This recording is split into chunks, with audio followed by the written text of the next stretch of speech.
Hello and welcome. This evening we are recording on the traditional country of the Gadigal people of the Eora Nation, and I pay respect to elders past and present. I recognise and respect their cultural heritage, beliefs and relationship with the land. I grew up in the Darawal Nation, and I would also like to pay my respects to the custodians of the land that has afforded me so much joy and comfort. Tonight we're talking camp. What is it? Where did it come from? And what does it mean today? I'm your moderator, Tim Spencer. I'm a writer, an actor, and a producer for film, television, and theatre. Most recently, I produced the digital comedy series Ding Dong, I'm Gay, which has received over 15 million views on YouTube, was nominated for Best Online Comedy at the 2020 Actor Awards, and won Best Performance in a Digital Series at the 2021 Queerty Awards. I'm joined by a fabulous panel of writers and commentators. Jess Layton is a writer, streamer, cosplayer, and artist whose work has been published in Junkie, VoiceWorks, Kill Your Darlings, Archer, Concrete Queers, The Victorian Writer, and NB Life. Her short stories have been published in Underdog, Love Oz YA Short Stories, and Growing Up in Country Australia. Lewis Treston is an award-winning playwright and researcher from Queensland. A graduate from QUT, NIDA and UQ, his plays include IRL, Hubris and Humiliation, Meat Eaters, Hot Tub, Follow Me Home, and Reagan Kelly. He also recently completed an MPhil thesis concerning camp humour in Australian theatre.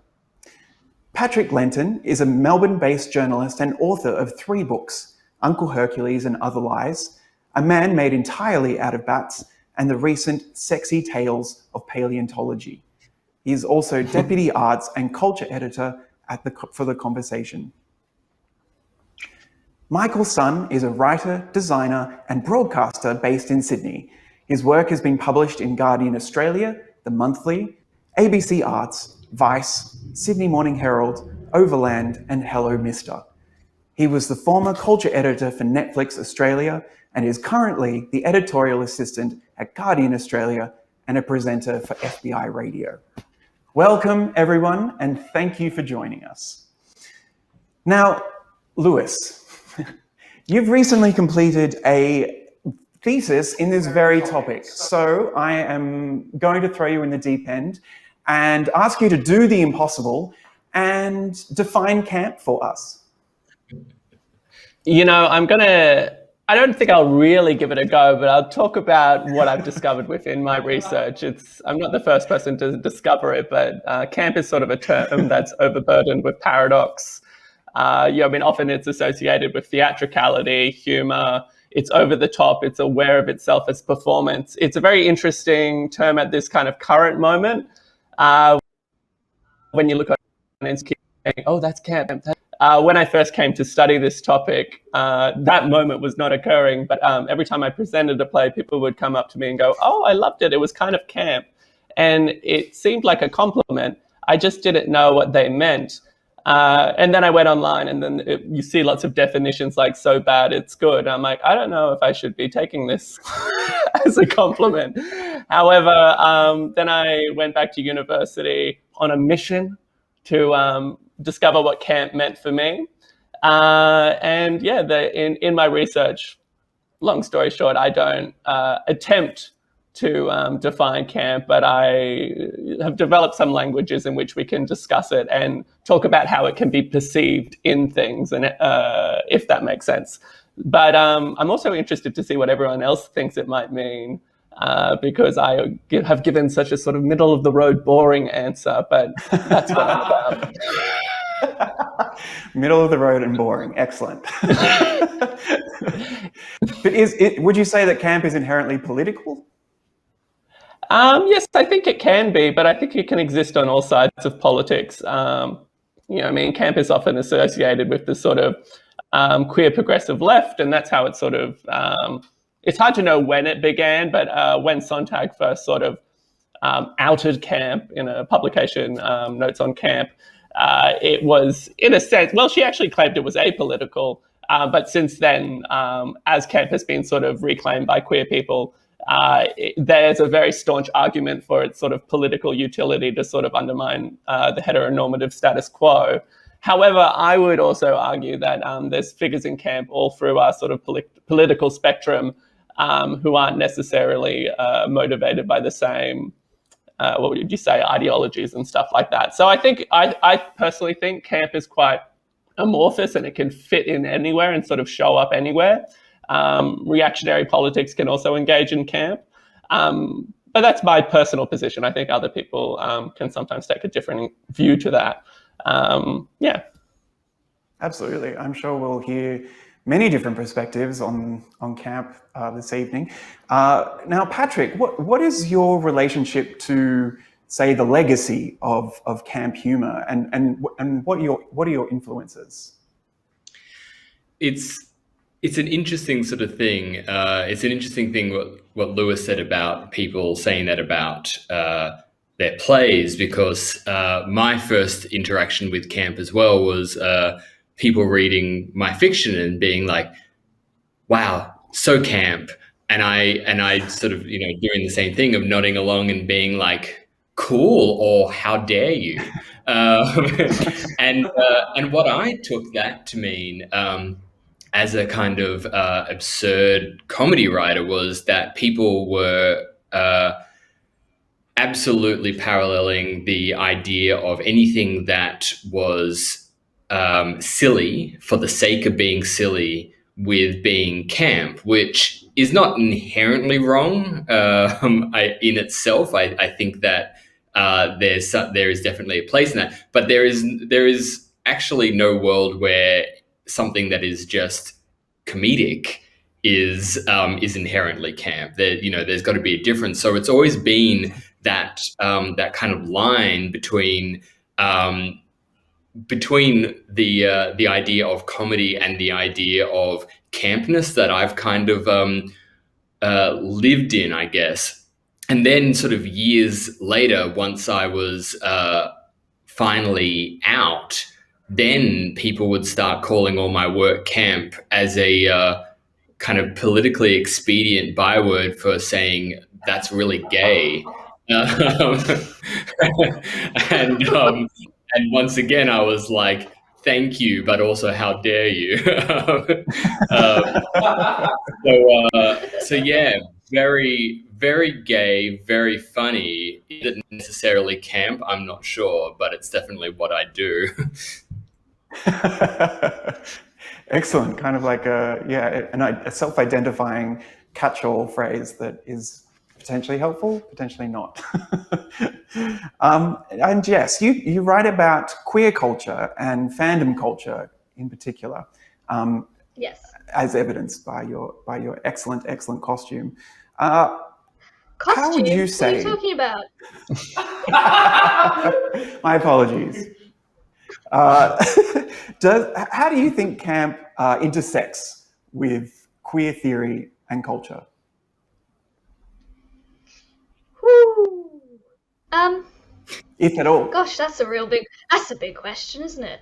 I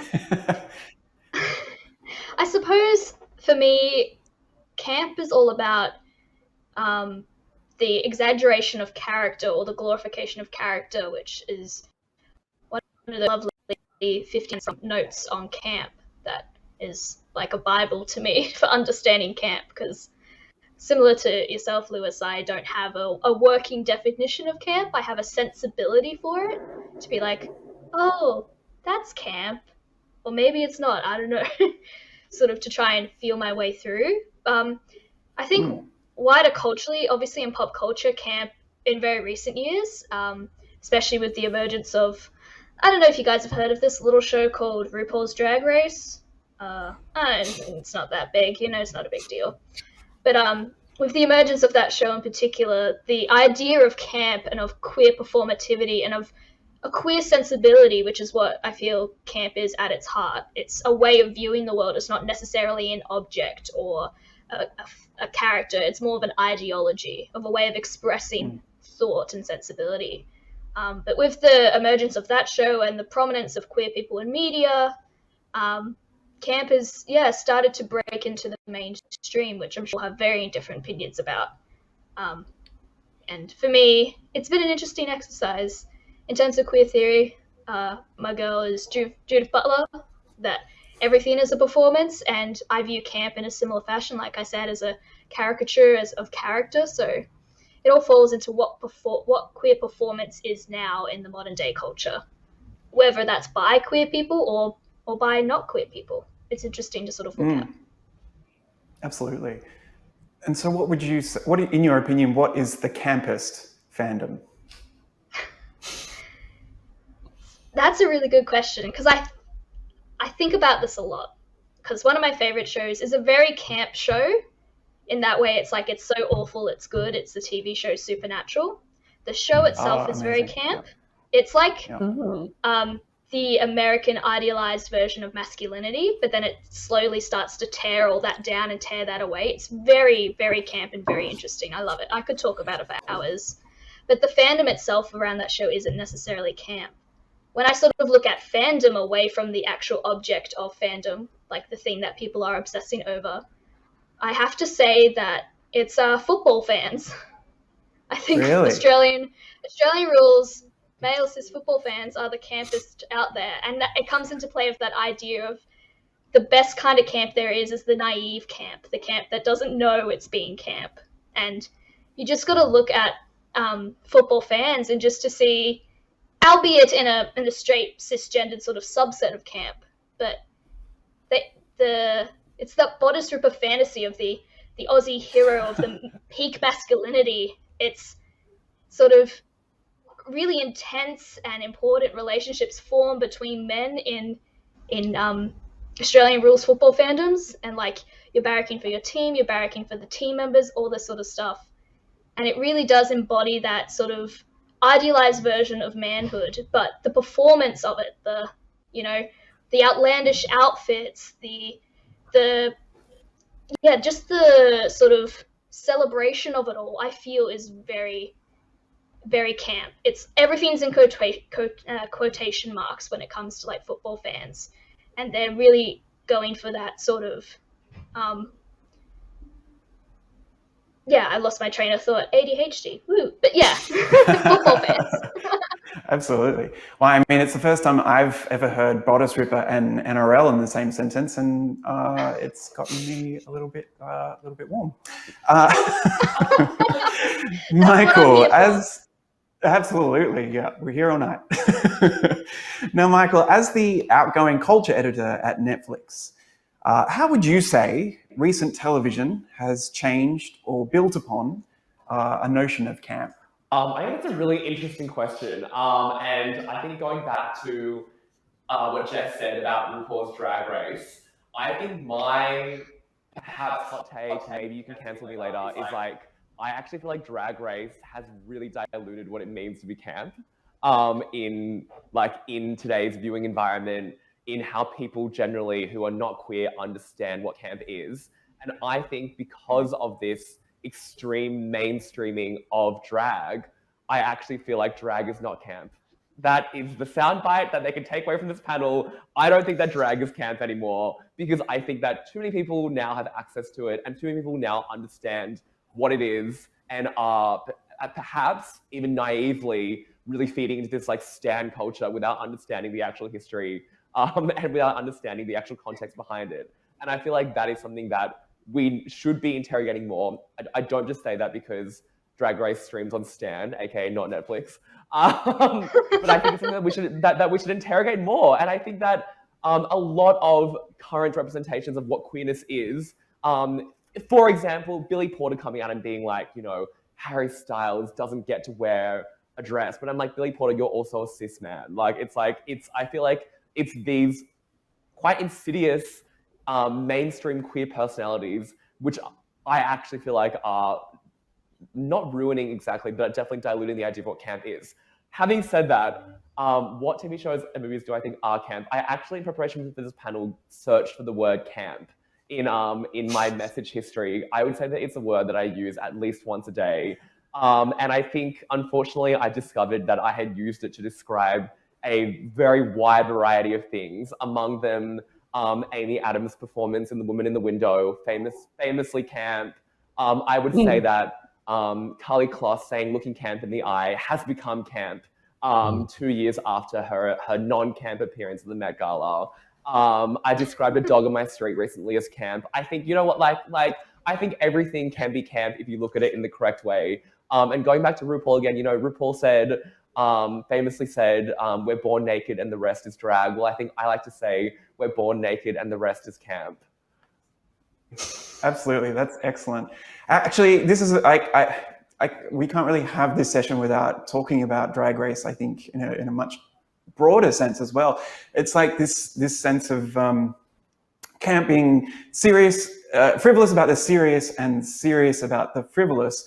And here is a TV show which started out as satire of Next Top Model, and then kind of eclipsed it to become this sort of indoor complex almost. Is there any way to save camp from Drag Race?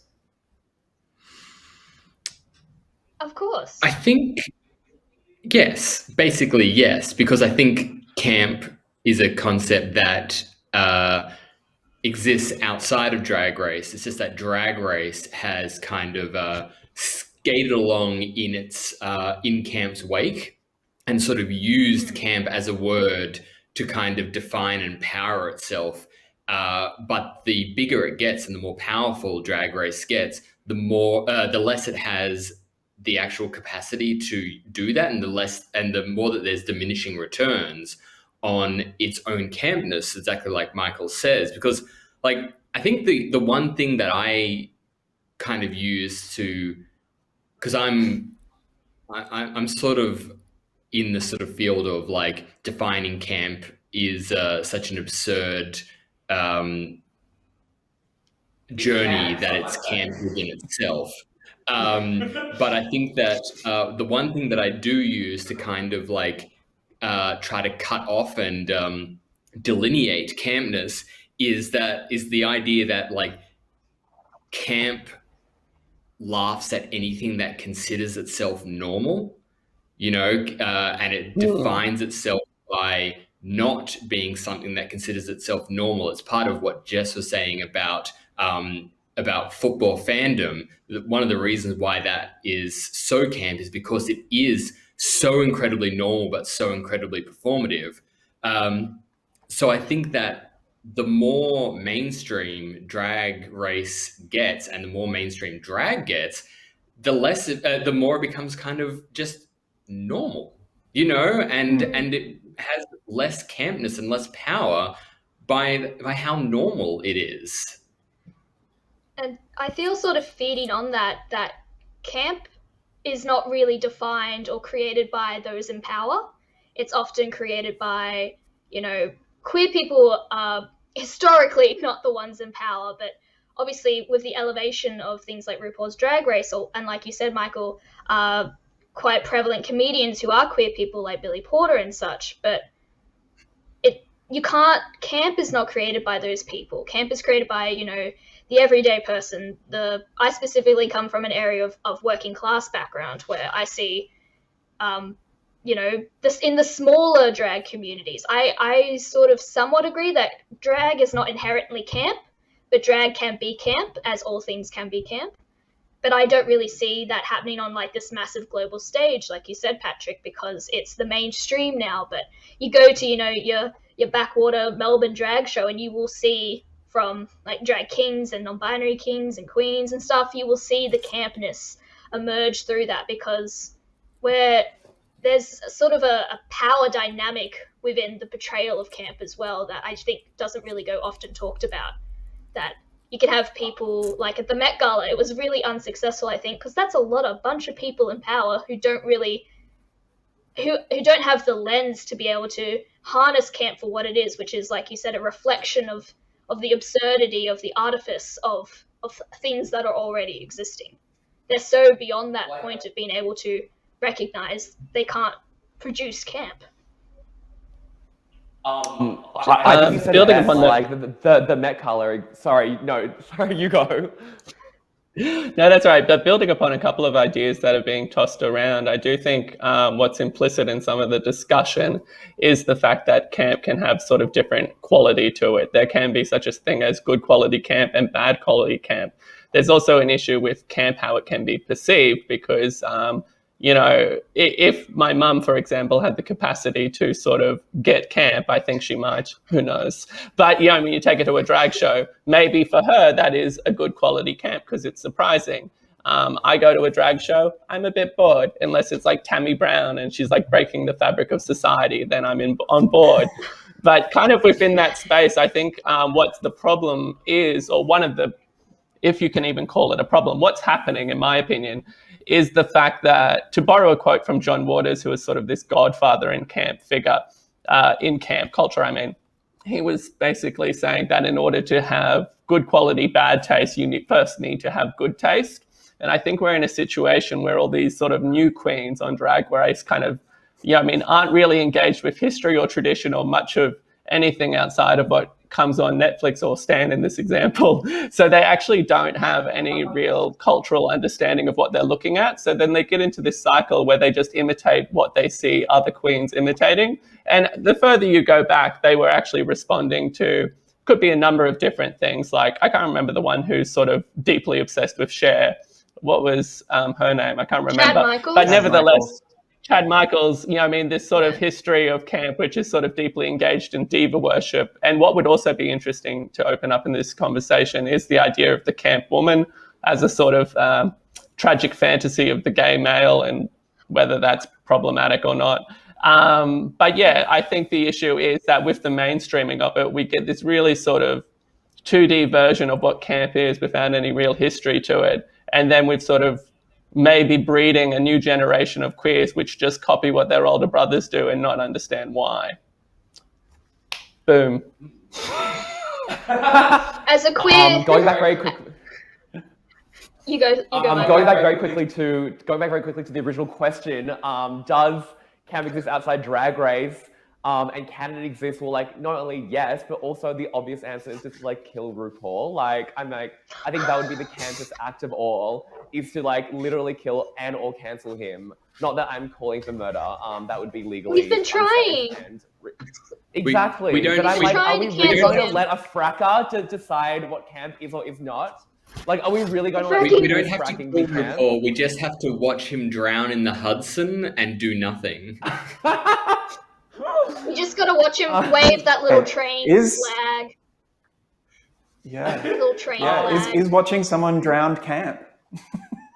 Yes. Only if it's RuPaul. Going on a limb here. I do it every Sunday. Something that you said, Lewis, was very interesting to me, was this idea about queer men and the idea of the woman as camp. Because I think something that I definitely found as I trawled through my 1,000+ camp mentions in my text messages was that almost every woman we had name checked was camp.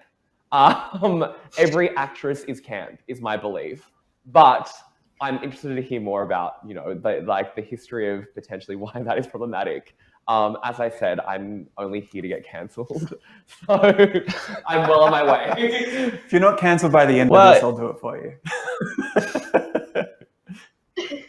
Sorry, Lewis, you were going to say? Oh, well, the history of, I guess, diva worship in gay male culture. Well, I guess on Money Ways, it's sort of the way to project or transpose your own sort of fantasy onto a woman. And the sort of, the writers like Tennessee Williams and Edward Albee maybe kind of adopting these sort of interesting female heroines who I consider to be brilliantly written characters, but also they have faced criticisms for their kind of tragic image. Joan Crawford being probably a better example because she became this figure of monstrous female wickedness, which kind of mixed in with the tragedy, which is, I guess, in some respects, historically accurate to how a lot of gay men live their lives as this sort of, it's just a sort of deeply sad situation that a lot of people used to live, and still do probably, live within. So I think the female figure becomes this sort of mask for gay men to tell their own stories. But the issue within that is, of course, misogyny, because women would also like to tell their own stories.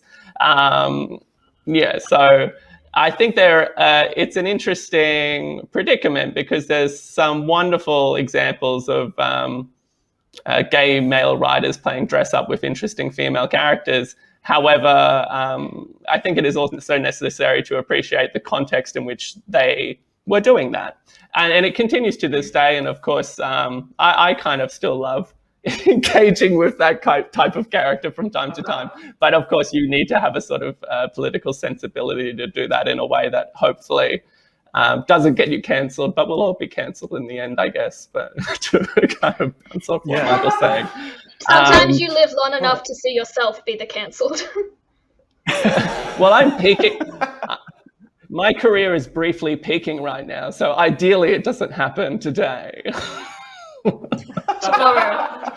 I would like to add on. But that would be yeah, as someone who sometimes identifies as female, I would like to say that in queer culture, it's really interesting because femininity has this double-edged sword in queer culture. It's revered, but also completely like shunted away and hidden away in terms of like, you know, effeminate men and that sort of thing have a lot of trouble in the queer community and those sort of things. But in other respects, femininity is like praised and worshipped in the queer community.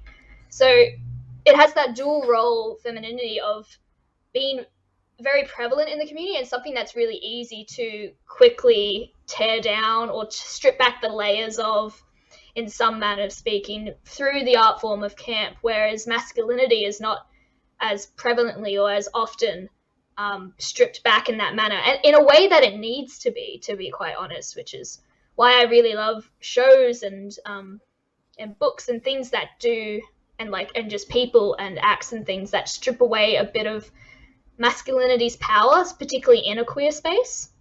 But not necessarily always from a cis perspective anyway, because masculinity and femininity aren't necessarily about women and men, but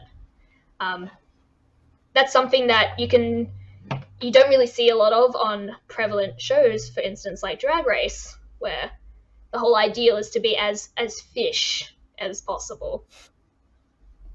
Yes, that's right. And the more kind of genderqueer or kind of non-binary or queens who don't necessarily fit into that model often really struggle to kind of find their place within the edit, I guess, more than anything. And drag kings don't exist according to RuPaul's Drag Race. Drag kings just don't exist. I saw today a FundMe for the next iteration of Drag Race Down Under to have the pit crew replaced with drag kings, which I think would be an excellent addition. When you think about it, it makes a lot of sense. I would love that. I would so volunteer for that and not get it, but I would try. Try my hardest. Absolutely. Now, for the connoisseurs of naive camp, of this kind of like hallowed ground of the best possible camp in the eyes of Sontag and others, where can we find this? Where is it available to kind of engage with and watch? Is it available and where? I feel like so many ethnic grandmothers are so camp and they do not even know that they're doing it. Like, I feel like it's almost a cliched thing to say for people to be like, you know, my style inspiration is my grandma now. I'm like, if you follow enough like style blogs, everyone's saying it nowadays. But I think it remains true that so many, especially ethnic grandmothers, are serving looks from incredibly, you know, like cheaply sourced wares, or, you know, like they're converting one thing into another. They're in their little like shopping trolleys. It's fucking camp. Like, the entire concept of being an ethnic grandmother in like a plastic floral dress with a plaid shopping trolley, to me, is one of the campest things that you can be. And I would assume that they have no idea they're being camp, but I would like to meet the one person who is like fully aware of their status as this like camp icon. Like, I want to speak to her, you know, like, where is this camp grandmother? Be the camp grandmother you wish to see in the world. Channel that energy. You can do it. Speaking of camp grandmother, there was a behind the scenes photo of Sarah Jessica Parker today for the next reboot of Sex and the City, and I must say, camp grandmother is really working for her. Deeply insulting. I want to see Sarah Kim Jessica Parker to Cattrall. call her grandmother. She's wearing rubber gloves. She is. As she should, just so we're clear. Like, it's camp. Yeah. She's got to do the dishes, Tim. She's got to get on with her day. Exactly. But I think one of the interesting things is that as soon as like I say this, like there's going to be a revolution of ethnic grandmothers finally like trying to capitalize on their own campness and like take over the style blogs. And mark my words, as soon as that happens, they stop being camp. Because I think that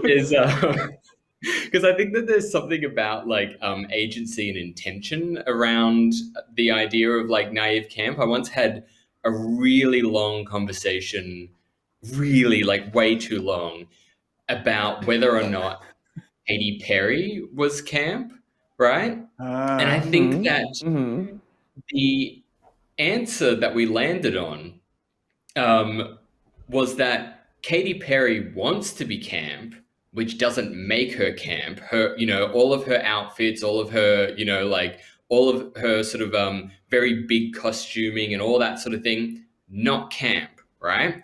But the fact that she tries so hard and so sincerely and fails to be camp is in itself actually camp. But that doesn't allow her, it has to be that juxtaposition, it has to be that failure, and it has to be that sincerity. But that doesn't actually allow her to ever capitalize or have agency over her own campness, which I think goes back to that problematic nature of kind of diva worship, because campness is only something that is ever kind of projected onto her through a kind of very gatekeeping lens, and she has no real power around it. But also, I think it's really funny. So,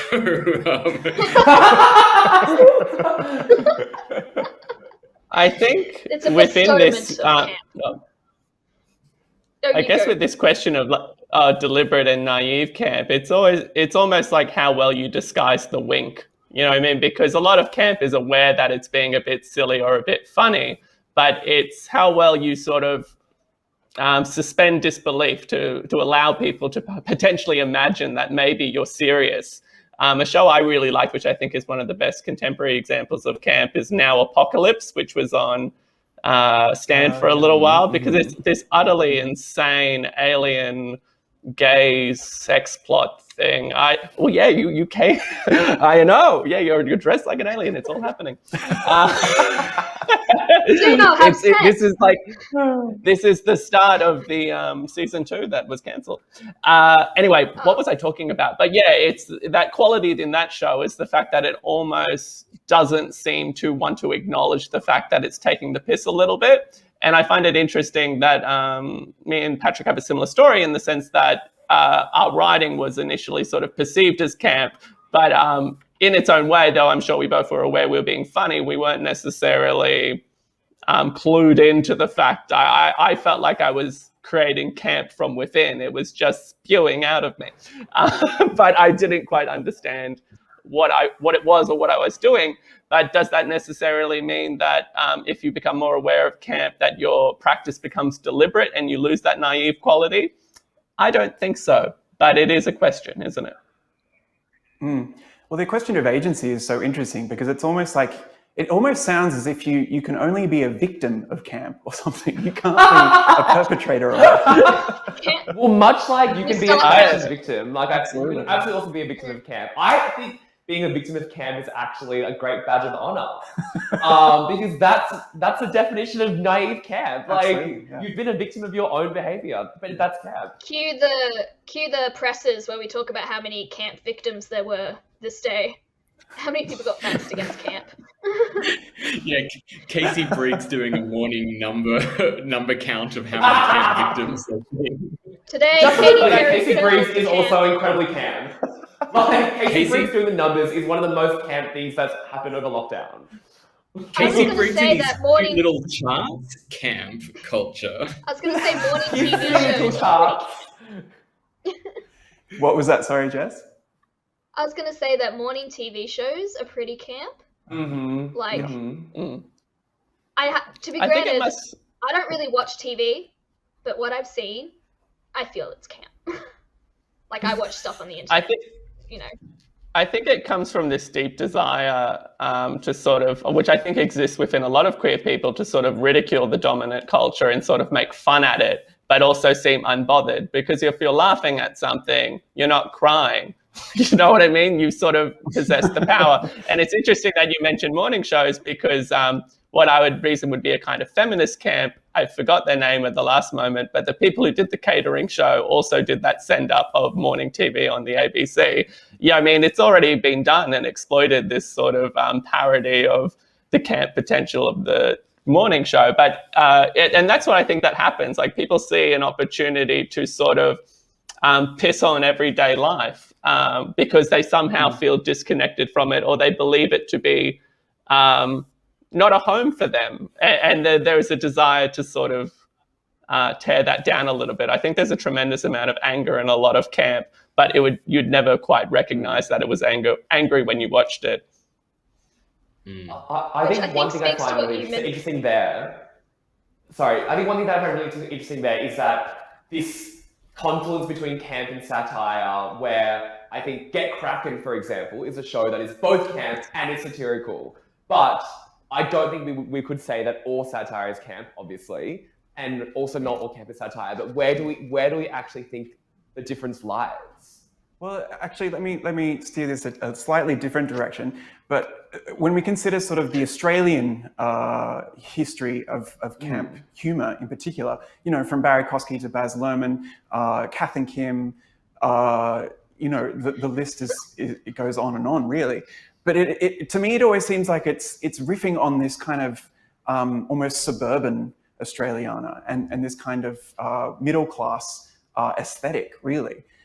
What is it about the Australian middle class and suburbia that is just so ripe either for satire or for this kind of camp comedy? I think that it's about flamboyant normality. Like, there is something so normal and so like intentionally normal about the idea of an Australian middle class, because oh gosh, who is it that said the middle class is a constructed class? I can't remember.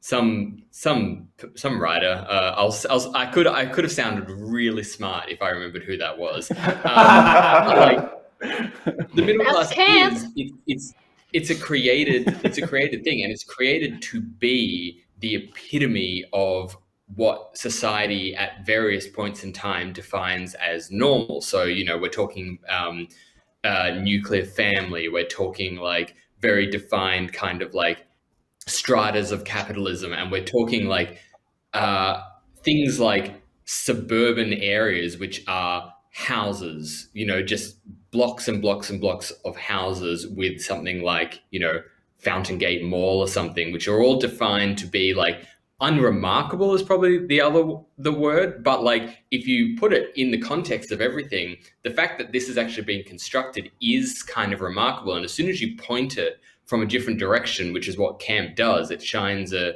different perspective and it works from kind of within to hyperbolize and exaggerate just any key point of it. Suddenly you realize how constructed and fake and weird it can be if you are making sure to laugh at the concept of people who define themselves as that normal. So I always think of Kath and Kim as part of their like brilliance is that they have a kind of love for people who are genuinely like this, and they don't really make fun of them. They just exaggerate key parts of each of their personalities or of their lifestyles, and it becomes camp and it becomes funny. I totally agree. There's a real love. Sorry. Sorry.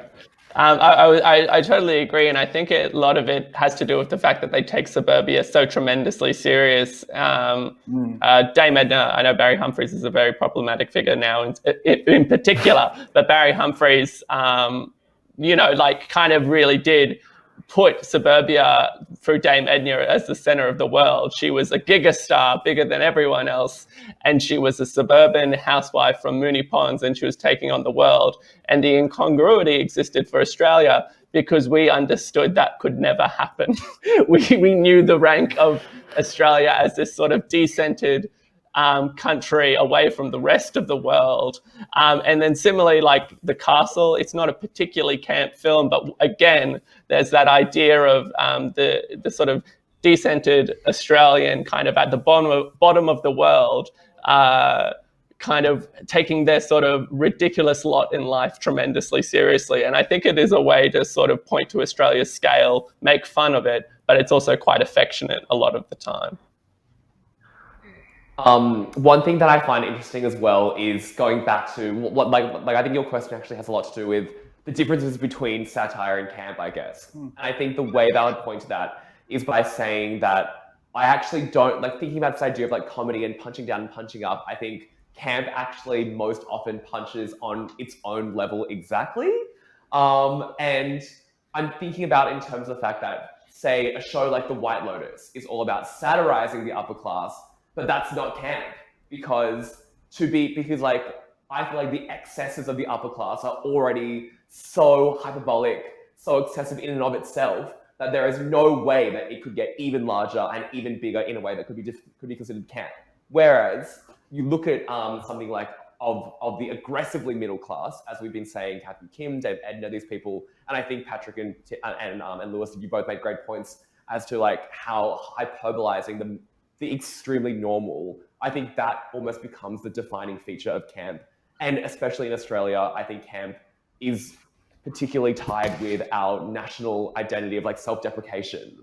I think it's self-deprecation on yourself, your own identity, your own level. It's almost like directed at yourself. I think that's when it becomes the height of camp. Absolutely. Yes. I do want to shout out very quickly. Oh, sorry, Tim.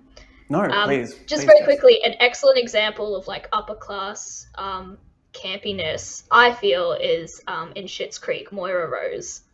I think Absolutely. that's the kind of camp I want aimed at the upper class, the rich. I want that on every show. Yes. Every TV. Yeah, and also Lucille Bluth as well. Yeah, exactly.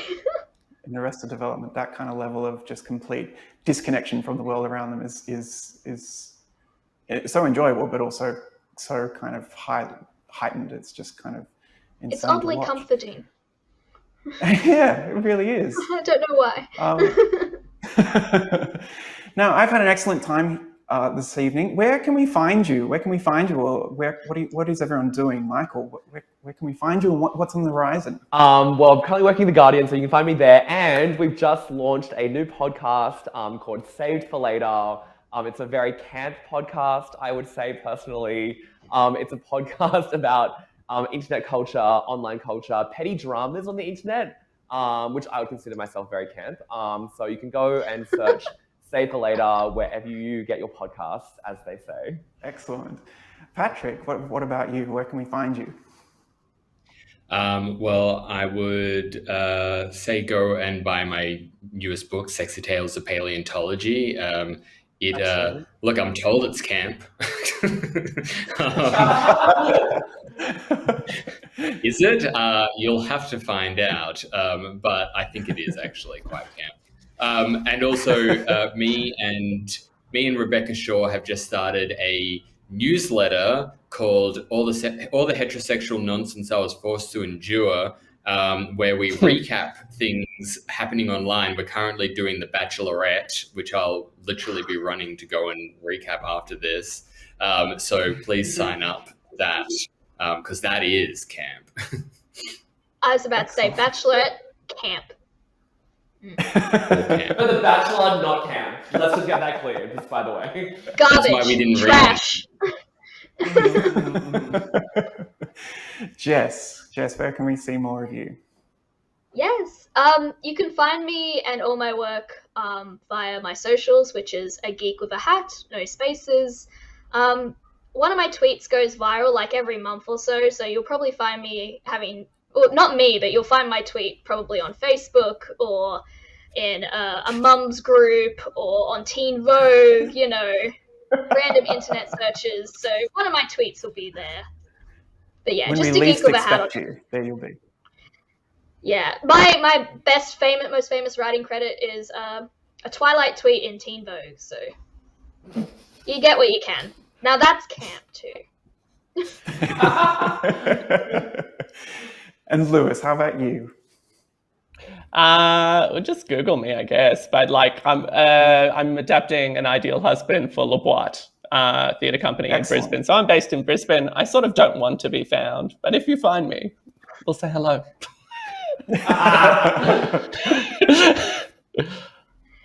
You posed Will a do, challenge. absolutely. Now people will take it up. I'm unaware of how the internet works. They're gonna get you. That now, not knowing how the internet works, that's camp. That's a victim of camp, actually. Oh. Well, thank you so much, everyone. Thank you so much for being with us this evening, or whenever it is you're watching this. I've had an absolute pleasure talking about camp, about its possibilities, its failures, its future. And I would like to thank you for joining us, and please enjoy the rest of EnQueer Festival.